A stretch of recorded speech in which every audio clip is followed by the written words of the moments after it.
So I just watched Xbox's E3 press conference, and I have to say it's probably one of the worst Xbox conferences I've ever seen.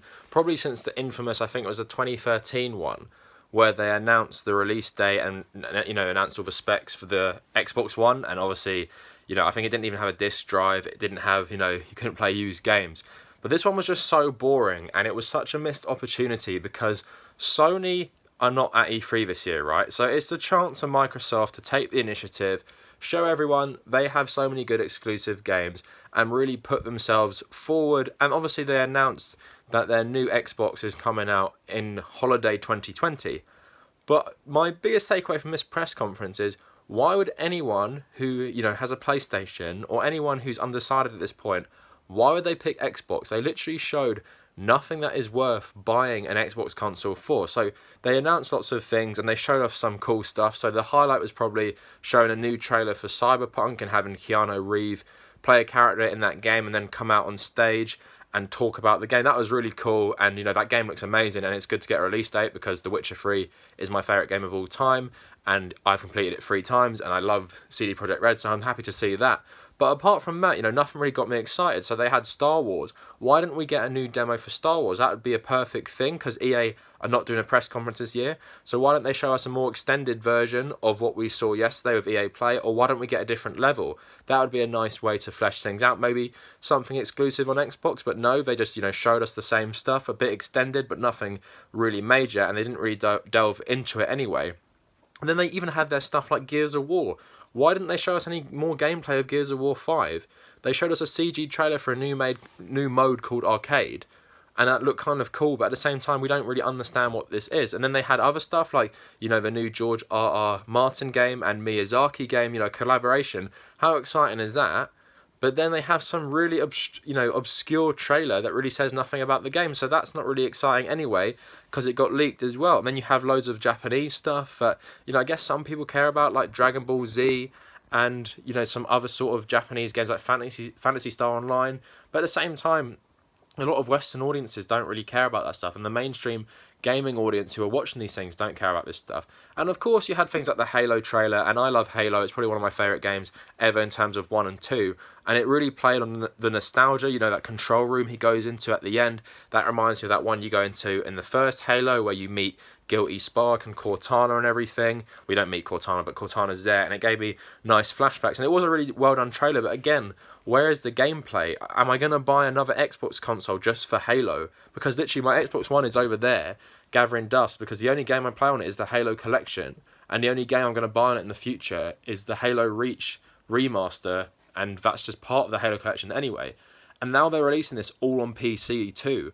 So if you have a PC, there's no way you're buying an Xbox. You might buy Games Pass, and it is a good deal. I think they said you could get it for $1 at the moment.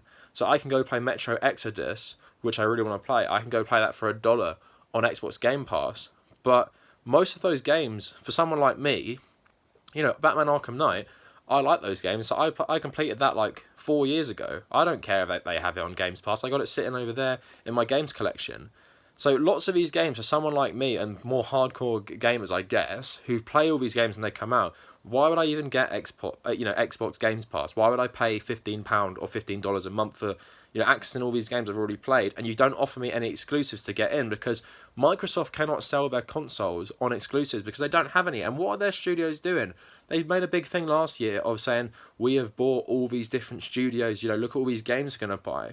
They showed that one from the Hellblade developers, Ninja Theory.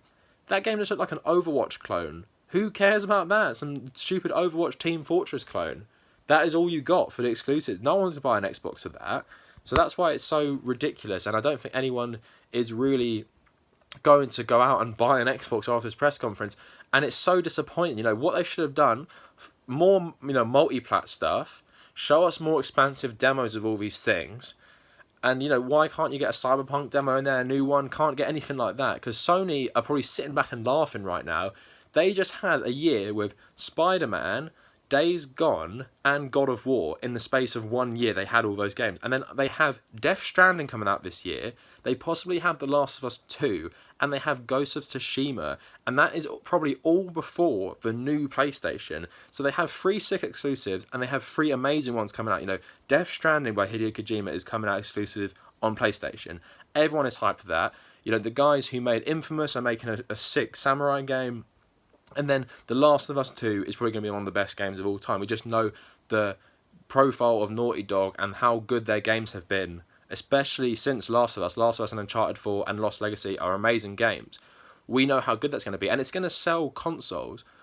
Halo is not going to sell as many consoles. I'd argue that something like The Last of Us or Ghost of Tsushima and Death Stranding probably moves more PlayStations than Halo will move Scarlets and Xboxes in general, because the pool is not there anymore, because Halo 4 was not good and Halo 5 was garbage. So this Halo looks good, but no one cares about Halo anymore. And that's just the truth. People my age remember it fondly, you know, 20-year-olds, 23-year-olds like myself.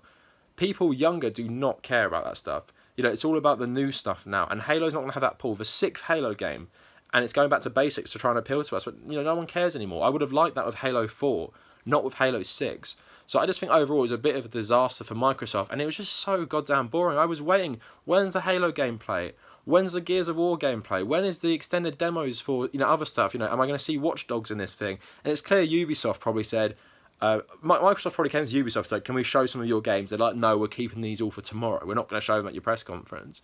So they really had nothing to show, and it was pretty boring. And even the stuff they did have, if you're basing your whole exclusives on Gears and Halo like you've always done since about 2010, you've got to show something. And those games are always the same anyway. So you've got Forza as well. You know, the Lego thing looked cool, but again, it's more Forza. No one cares about racing games. You know, the people who like them, but it's not going to draw in more people. So overall, I think it was a massive missed opportunity for Xbox. It's disappointing. I feel like I wasted my time watching it. I'm looking forward to Bethesda later, because at least I get to see some Doom and see a game I care about. And then Ubisoft tomorrow, you know, whether they announce the new Assassin's Creed then, they're obviously going to show off a lot of new stuff. Maybe they'll have a cool collaboration with Nintendo as well. So I'm hyped for Ubisoft, and I'm hyped for Nintendo as well, because there's so much mystery around what they're going to announce, and they're obviously going to show games like Animal Crossing. So I'm hyped for all that stuff. Xbox, you know, it's nothing. It's literally like a PC gaming show, because they're just showing stuff you can play on PC, and they're showing multi-platform games, but they didn't even do a good job at showing these things.